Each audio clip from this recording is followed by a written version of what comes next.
Welcome back. Sindh police के हवाले से ख़ास तौर पे ये जो आईजी सिंध का वाक़या पेश आया, उसके बाद अब एक नई बहस छिड़ गई है। क्या इसकी वजह से सिंध पुलिस का मोराल डाउन हुआ?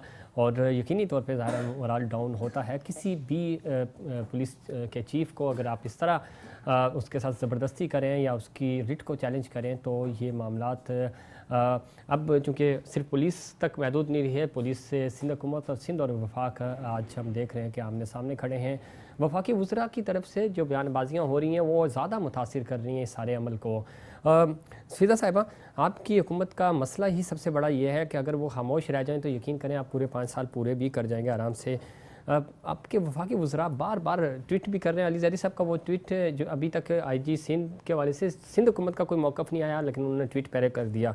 आज हम देखते हैं शहबाज गिल साहब प्रेस कॉन्फ्रेंस कर रहे होते हैं, शिबली फराज साहब प्रेस कॉन्फ्रेंस, फवाद चौधरी, मतलब आपके जितने भी वफाकी वज़रा हैं जो स्पोक्स पर्सन नहीं भी हैं वो भी इस पर सियासत कर रहे होते हैं। इसकी वजह से आप ही की हुकूमत पे ज़्यादा तनकीद होती है और आपकी जो अपोजिशन है पीडीएम है, पीडीएम को मौका मिलता है, उनको ज़्यादा टाइम मिलता है, उनको प्राइम टाइम मिलता है, उनको वो टाइम जो मीडिया आपकी तारीफ़ करने में या आपके काम दिखाने में गुजारेगा वो टाइम गेन कर जाते हैं।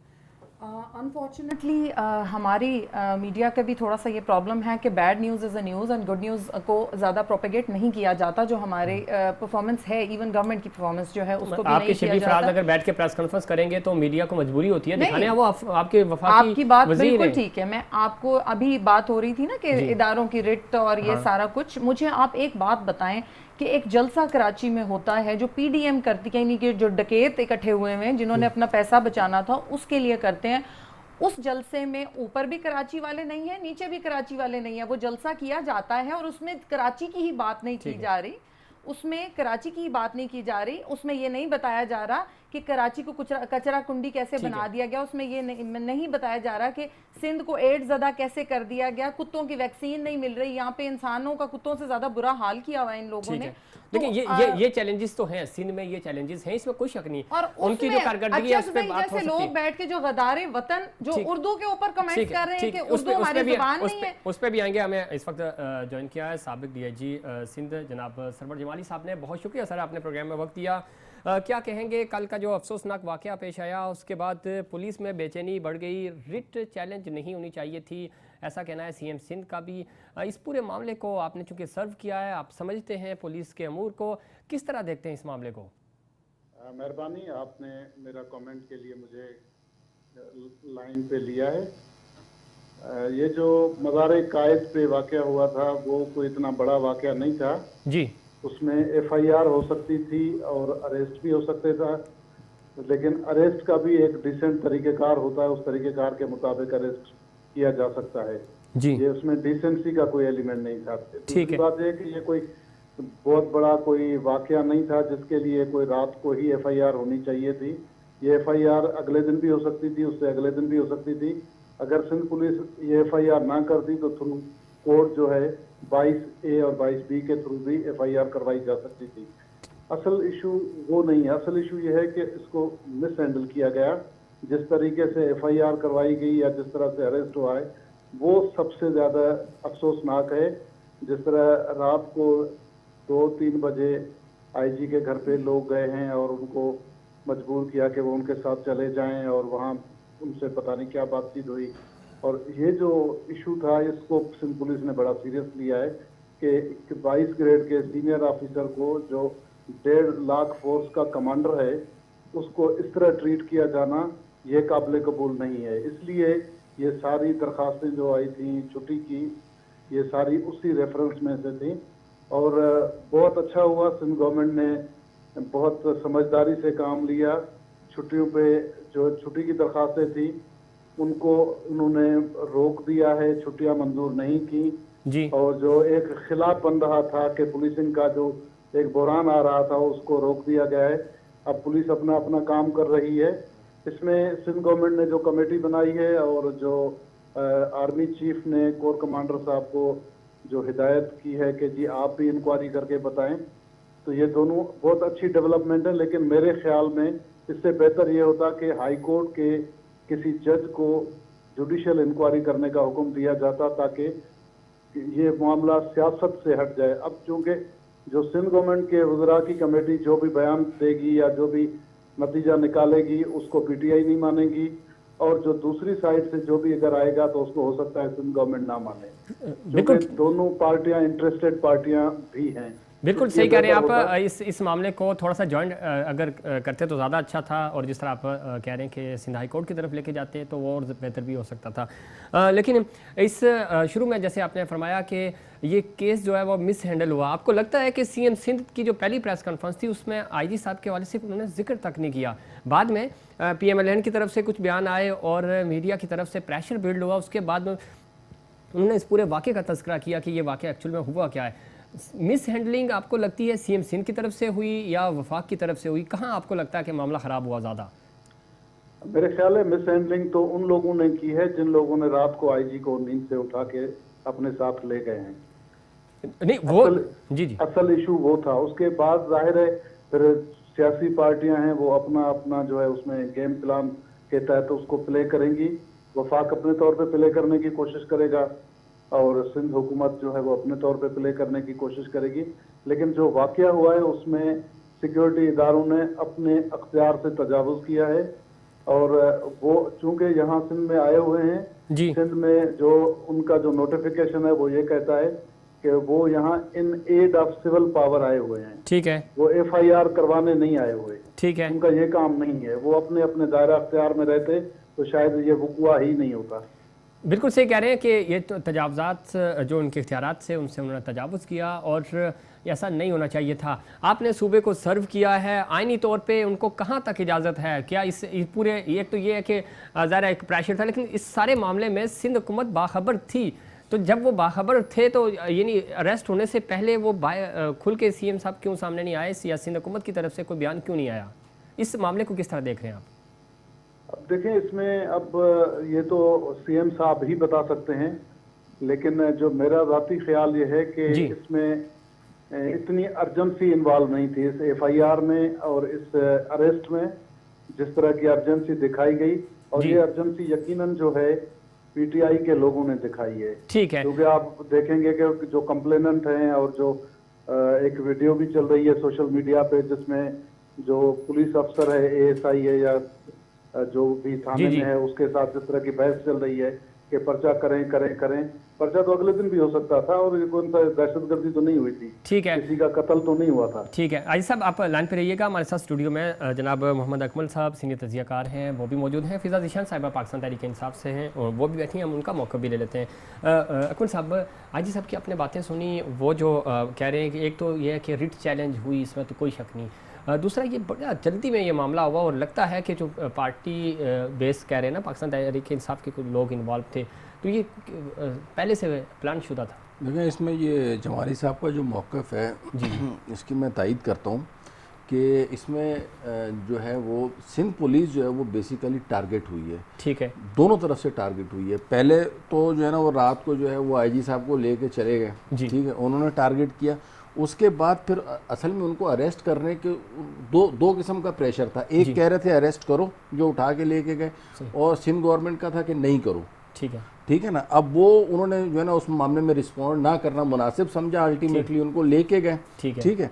तो सुबह के टाइम पे जब वज़ीर साहब ने प्रेस कॉन्फ्रेंस की तो उनको ऑन करना चाहिए था। तो हुआ ये कि ना उधर के रहे ना इधर के रहे, तो फिर मजबूरन जो है वो आईजी साहब को और दीगर पुलिस अफसरान में मायूसी फैली कि भाई ना हमें वो ऑन कर रहे हैं ना हमें ये ऑन कर रहे हैं, तो हम यहाँ क्या कर रहे हैं। सही। तो बेसिकली दोनों तरफ से जो है ना सिंध पुलिस के साथ ज्यादती हुई है, इसमें कोई शक नहीं है। और इसमें मैं कल से यही बात कर रहा हूँ कि रीजन ख्वाह कुछ भी हो, लेकिन सिंध पुलिस के साथ ज्यादती हुई है, ये नहीं होनी चाहिए थी। और ना सिर्फ ये कि सिंध पुलिस के साथ किसी भी इदारे के साथ जो है ना इस तरह की ज्यादती नहीं होनी चाहिए। और ये हमारे लिए एक सबक है। अच्छा हुआ चीफ ऑफ आर्मी स्टाफ ने जो है ना वो टाइमली हैंडल कर लिया मामलात को और चीज़ों को सुलझा दिया, वरना मामलात ख़राबी की तरफ जाते। लेकिन इससे एक सबक मिलता है जी, वो सबक ये मिलता है कि देखें अगर इत्तेहाद में कितनी ताकत है और सारे अगर मिलजुल के इसी तरह हर नाजायज़ बात के खिलाफ सारे अफसरान डट जाएं और खड़े हो जाएं, तो सिर्फ एक किसी और हर एक पॉलिटिकल इन्फ्लुएंस में है पुलिस,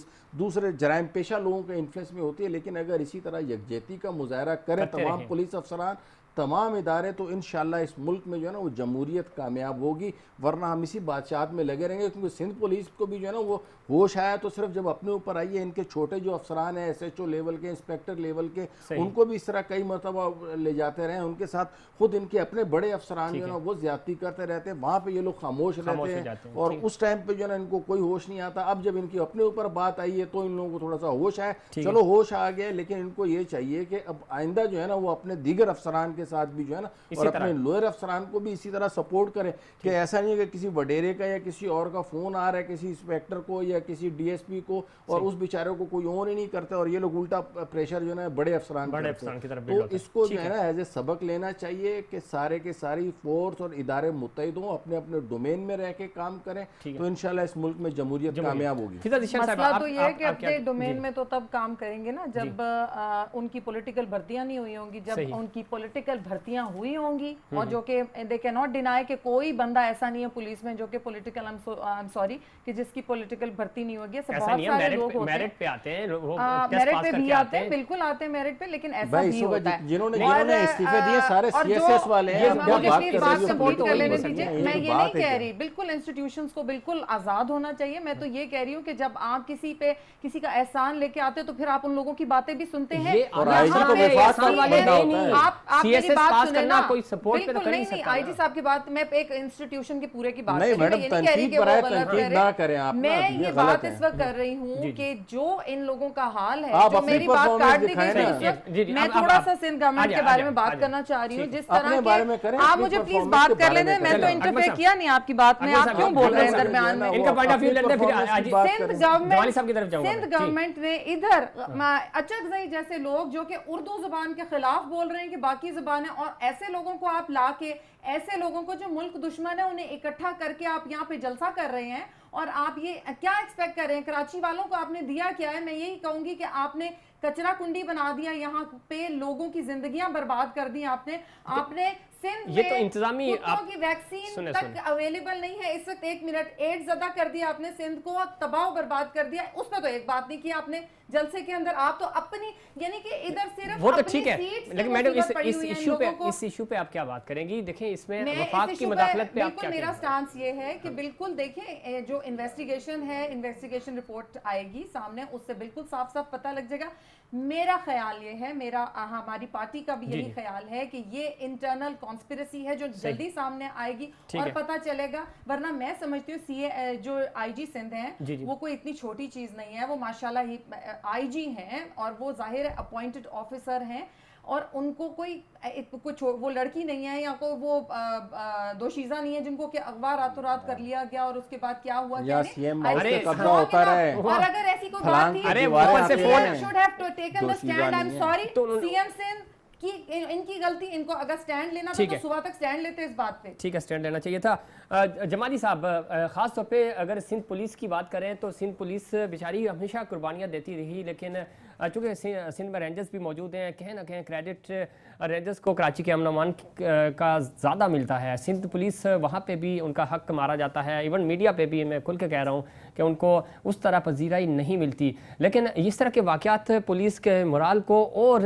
ज़्यादा डिमोरलाइज करते हैं, और अगर इस तरह के उनके हेड को के साथ इस तरह होगा तो सिंध पुलिस जो आम पुलिस ऑफिसर है, जो एक जवान है जो रोड पे खड़ा है, जो अपनी पेट्रोलिंग कर रहा है, जो स्नैप चेकिंग पे खड़ा है, तो उनके मोराल भी डाउन होते हैं। किस तरह इस सारे सिस्टम को हमें बेहतर करना होगा, किस तरह हम इदारों को इज़्ज़त दें ताकि ये तमाम जो आइन और इंसाफ का बोलबाला हो और हमारा माशरा, हमारा पाकिस्तान, हमारा सूबा, हमारा शहर कराची जो है वो भी तरक्की करे। अच्छा, मैं जी कोई सियासी आदमी नहीं हूँ, गैर सियासी आदमी हूँ मैं। हेलो जी सुन रहे हैं हम आपको। जी, मैं गैर सियासी आदमी हूँ। जो कमेंट मैंने सुना है उस पर थोड़ा सा मैं बात करना चाहूँगा। श्योर। किसी किस्म की कोई भी सियासी भर्ती नहीं हो रही। पिछले 5 सालों से हमने कोई 25 से 30 हज़ार लोग भर्ती किए, थ्रू NTS जो है उनके टेस्ट लिए गए।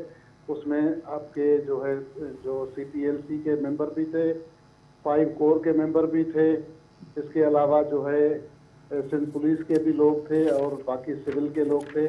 तो इसमें इतनी बड़ी कमेटी बना के जिनके हमने जो है वीडियो रिकॉर्डिंग की है एग्जाम्स की, उनके जो दौड़ें हुई हैं, उनके अलावा जो उनका फिजिकल फिटनेस का प्रोसेस हुआ है, तो पूरी की पूरी पिछले 5 सालों की तो मैं आपको गारंटी दे सकता हूं कि टोटल जो है वो गैर सियासी भर्ती हुई है। ठीक है। दूसरी बात यह है कि बहुत सारे लोग जनरल मुशर्रफ साहब के दौर में 2001 में और 2002 में जी जी through public service commission ASI आए, ठीक है। तो अभी प्रमोट होके सब सर इंस्पेक्टर, टाइम कम है आपके पास, 30 सेकेंड है सर जी। वो भी सारे गैर सियासी थे।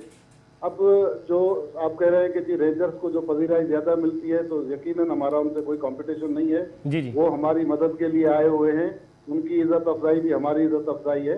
असल में यह है कि मेरा सिर्फ कमेंट यह है कि किसी को भी ओवर स्टेप नहीं करना चाहिए और अपने अपने डोमेन में रह के काम करना चाहिए, ताकि इदारों के दरमियान बदगुमानी पैदा ना हो। ठीक है, बहुत शुक्रिया। इदारों के दरमियान किसी किस्म की बदअतमादी पैदा नहीं होनी चाहिए, तमाम इदारों को इज्जत देनी चाहिए। जमाली साहब बहुत शुक्रिया आपका, मोहम्मद अकमल साहब आपका बहुत शुक्रिया, मैडम फिजा ज़ीशान साहब आपका भी बहुत शुक्रिया। नाज़रीन, ये था हमारा आज का प्रोग्राम।